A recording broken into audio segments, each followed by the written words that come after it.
অনেকদিন বাসায় থাকতে থাকতে বোরিং হয়ে গিয়েছিলাম, তাই ভাবলাম একটু ঘুরে আসি, মাইন্ডটা ফ্রেশ করে আসি। দেশি ভাই বাদারের সাথে দেখা করে আসলে মাইন্ডটা একটু ফ্রেশ হবে, তাই বের হয়ে গেলাম।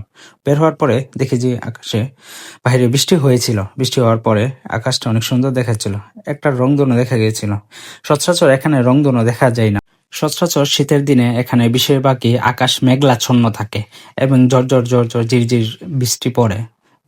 একটা boring life, boring day, boring লাগে। যাই হোক, তারপরেও আকাশটা অনেক সুন্দর দেখাচ্ছিল, কারণ রংধনুটা আকাশটাকে অনেক সুন্দর করছিল। তারপর হাঁটতে হাঁটতে গেলাম একটা পার্কের মধ্য দিয়ে যাচ্ছিলাম। দেন পার্কের দেখি যে কিছু ভাসমান নৌকা ছিল, যেগুলাতে সামারের সময় বিভিন্ন পর্যটকরা এসে এই ক্যানেলগুলো, এই পার্কটা ঘুরে ঘুরে দেখে। এই পার্কটা একটা বিখ্যাত পার্ক। বিভিন্ন সময় বিভিন্ন দেশের পর্যটকরা এখানে সামারে ঘুরতে আসে এবং ঘুরে ঘুরে বিভিন্ন দেখে। এই পার্কটা শেক্সপিয়ারের জন্য বিখ্যাত। বিভিন্ন দেশের পর্যটকরা এখানে আসে। হাঁটতে হাঁটতে স্টেশনে পৌঁছে গেলাম, গিয়ে দেখি একটা ট্রেন দাঁড়িয়ে আছে। যদিও আমি এই ট্রেনটা ধরতে পারবো না, কারণ টিকিট না কেটে ট্রেনে ওঠা যায় না, আর উঠলেও প্রায় বাংলাদেশে প্রায় অনেক টাকা জরিমানা দিতে হয়। এজন্য আর এই ট্রেনটাই উঠলাম না, যার জন্য অন্য ট্রেনের টিকিট কাটলাম নেক্সট ট্রেনের জন্য। করতে করতে গিয়ে দেখি একটা মিরর পাইয়া, মিরর একটা সেলফি তো মাস্ট উঠাইতে হই। দেন আমাদের ট্রেন আসলো, ট্রেনে উঠলাম। উঠে দেখি ওমা, একের পর এক অনেকে উঠতেছে। ওমা, আমি ট্রেনে ক্যামেরা অন করলাম, অন করার মধ্যে দিয়ে দেখি এক মায়া আসছে, এক বিডি। মায়া না, এক বিডি। মায়া হইলে তো ক্যামেরাতে রাখতাম, বিডি মানুষ এজন্য রাখছি না। কারণ কিছুদিন আগে আমার এক ফ্রেন্ড এক বাচ্চার পিক উঠাইছিল, যার জন্য ওই মহিলা এক পুলিশে কল করছে। পুলিশ আইসা হেতে রেকর্ড গান শেষাইল যে কেন পিক উঠাইছে, এন তেন জবাবদিহি করতে করতে শেষ। আমার এক কলিগ ছিল, সে তার অবস্থা দেখে দেন আমি আর পিক উঠাইলাম না। দেন পরে ট্রেন ছেড়ে দিল। আমি যে কামরায় উঠেছিলাম তার অপর পাশে ফুল ছিল, আমার পাশটা একদম খালি ছিল।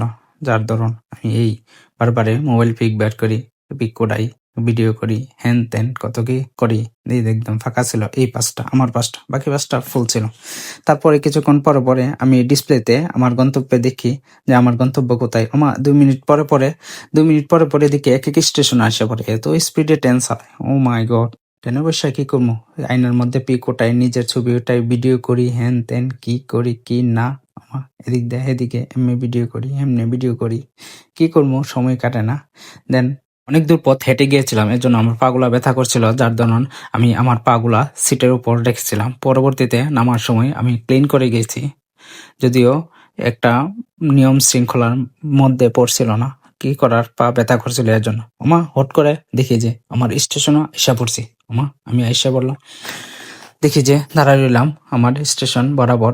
আসার পরে আমার গাড়ি থামবে, দেন অ্যালার্ম দিবে, দেন দরজা খুলবে। আমা দেখি যে দাঁড়ায় রইলাম, খুলে না, কি করবো?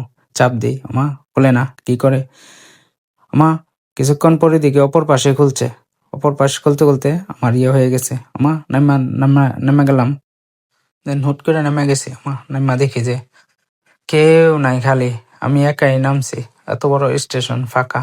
কি করবো? নামলাম, উবাইলাম, দাঁড়াইলাম। আর আমি তো বাঙালি, এখানে ট্রেন চলন্ত অবস্থায় ট্রেনের পাশে দাঁড়িয়ে একটা ছবি ভিডিও না করলে তো হই না। পরে ট্রেন চলতেছে, একটু ভিডিও করলাম। পুরা স্টেশন ফাঁকা, আমি একা। ট্রেনের গতিতে চলতেছে, আমার নামাই দিয়া ট্রেন গেছে গা। কি আর করার, ট্রেন তো ট্রেনের মতো চলতে হইব, আমিও আমার মতো চলতে হইব। এর মধ্যে শীতের মধ্যে কি আর করার, হাঁটলাম। হাঁটতেছি, প্ল্যাটফর্ম দিয়ে বের হব, মেন রাস্তায় যাব। একা একা হাঁটলাম, এত বড় প্ল্যাটফর্ম, আমি একলা, তার মধ্যে আবার চলে 2 ডিগ্রি সেলসিয়াস তাপ, টেম্পারেচার 2 ডিগ্রি। এর মধ্যে দেখার কি করে, অত বড় স্টেশন, আমি একা, তারপর শীত। আমি হাঁটতে থাকি। Small hill station. আমাদের স্টেশনটা ছিল মেন রাস্তা থেকে অনেক নিচে, প্রায় 8-10 ফিট নিচে হবে। দেন কি আর করার, উপরে উঠলাম, সিঁড়ি দিয়ে বেয়ে উঠতে মেন রাস্তায় গেলাম। মেন রাস্তায় যাওয়ার পরে দেখি যে এখানে কি এক অবস্থা, প্ল্যাটফর্মে কেউ নাই, স্টেশনে কেউ নাই, আমি একা। রাস্তায় ওঠার পরে দেখি যে গাড়ি চলতেছে, আমি আসলাম, একটু সাহস পাইলাম যে অত্যন্ত গাড়ি ঘোড়া দেখা যায়, মানুষ টানুষ আছে। হ্যাঁ, যদিও আমি ব্রাউনবাড়িয়া ফোলা, বিদেশের মাটিতে একটু ভয় পাই, আবার ডরও লাগে না। এরপরে শরীর গরম করার জন্য 1 কাপ চা খাইলাম, শরীরটা গরম করলাম। অনেক দূর হাইটে আসছি ঠান্ডার মধ্যে দিয়া, শরীরটা ঠান্ডা হয়ে গেছিল, এ কারণে শরীরটা একটু গরম করে নিলাম। এরপরে দিশি ভাই আইলো, দিশি ভাই আসার পরে গাড়িতে উঠলাম। দেখি যে এর মধ্যে আবার বৃষ্টি হয়েছে, আবার ঠান্ডা। ও ভাই, গাড়িতে এতের বাসায় গেলাম, গিয়া আড্ডা উড্ডা দিলাম, খাওয়া দাওয়া করলাম, তারপর ঘুম।